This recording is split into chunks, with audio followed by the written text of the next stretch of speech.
Thanks for tuning back again. I promise these next stories are just precious.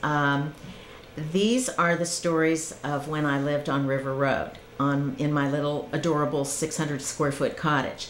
And I was in a play at this time. I was in a play with my best friend Jamie, and I'm using her real name because I know she'll dig it. And this other fella, amongst other people that I had known for years. But I was in this play with this fella that I knew because he was married to someone else and was the step-parent of this woman's children. I was, in my former marriage, married to this fella who had 3 children from a prior marriage. I was the step-parent. But before we were ever married to these people, these children were each other's best friend. So I knew this fella that I was in the play with because for the last, 10 or 15 years, we had been, dropping each other's children, stepchildren off at each other's homes. And so I knew him, and he was also the owner of the cafe downtown where I had all that coffee that morning that my husband and I had gone over to get those boxes out of that haunted house.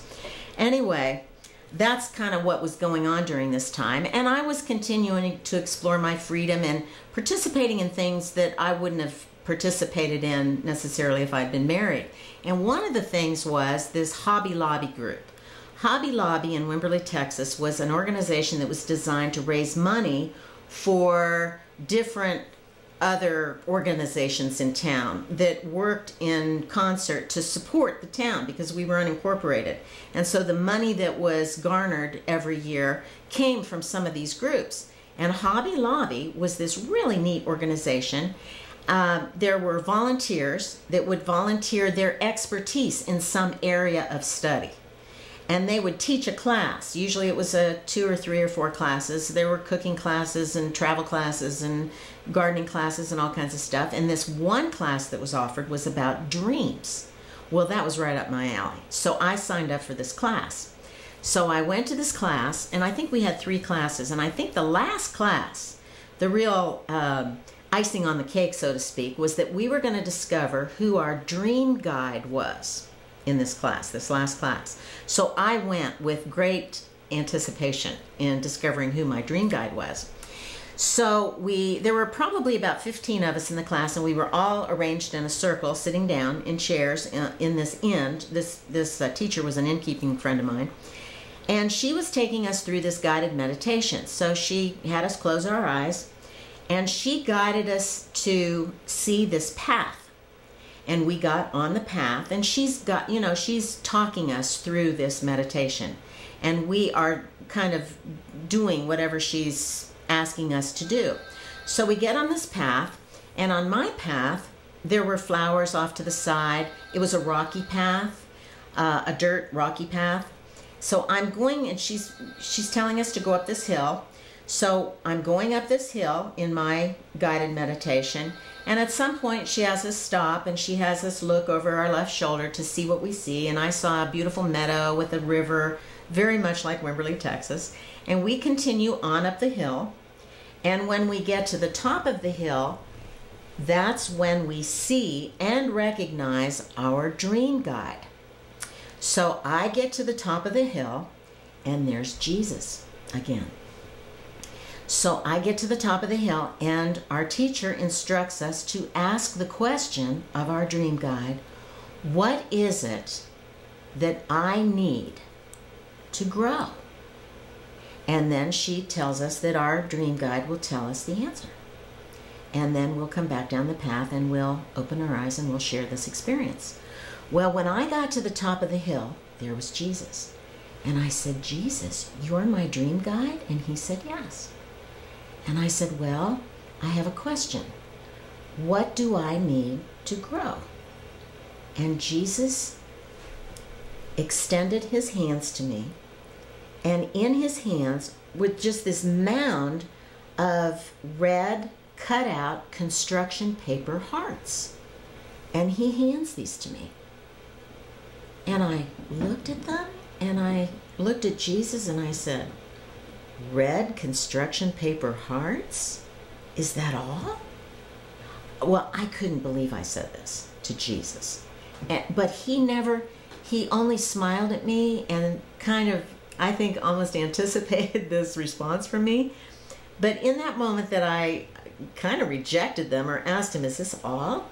He just let them fall out in between his fingers onto the ground, and when they fell, all these little flowers popped up where they had fallen along the path.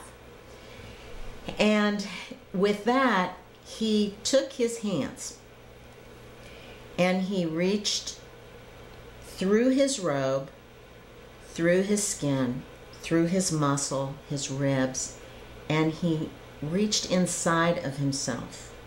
His hands are inside of his chest, and he pulls out his own live, beating, bloody heart, his own heart. And he hands this heart to me, his heart. And he says to me, it's love. It's love. That's what you're missing. He said it exactly like that. I'll never forget it. So I took his heart and I held it to my chest, and I thanked him and went back down the path. So by this time, our teacher instructs us that when we're ready, we can open our eyes. And we all did at different times, but we were all pretty much on the same time schedule.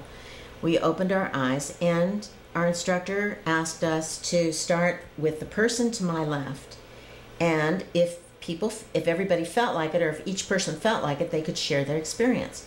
So, we heard, someone saw their deceased mother, someone saw a deceased father, someone saw a favorite aunt or uncle, and it was mainly relatives or what people experienced. But there was this one lady, she was about halfway around the circle, and she said that when she got up to the top of the hill, she saw Jesus. And I thought, wow, she saw Jesus too. And I wasn't really surprised. And then she said, and when I asked him what I needed to grow, he handed me a handful of red cutout construction paper hearts. Well, I almost came out of my skin, because that's exactly what Jesus handed me. So, unlike my story, however, she accepted the hearts graciously and thankfully and brought those back with her. I could hardly wait to speak, because I thought that, what are the odds that someone would receive from the same person these red construction paper hearts? So when it got around to me, I, recounted my story. And of course, when I got to the part where Jesus handed me the red construction paper hearts, a lot of people went, and then our instructor said at almost every class she's ever done that 2 people in the group usually get the same thing from the same person or from the same guide, whoever it is. So she wasn't surprised at all, but of course we were very surprised, and it was wonderful to share that story with each other, because they were so similar. And then of course I recounted what, that I kind of rejected those hearts, and then Jesus handed me his live beating heart. So I'm still being told that I need love to grow, to really grow. It's love. It's love. That's what I'm missing.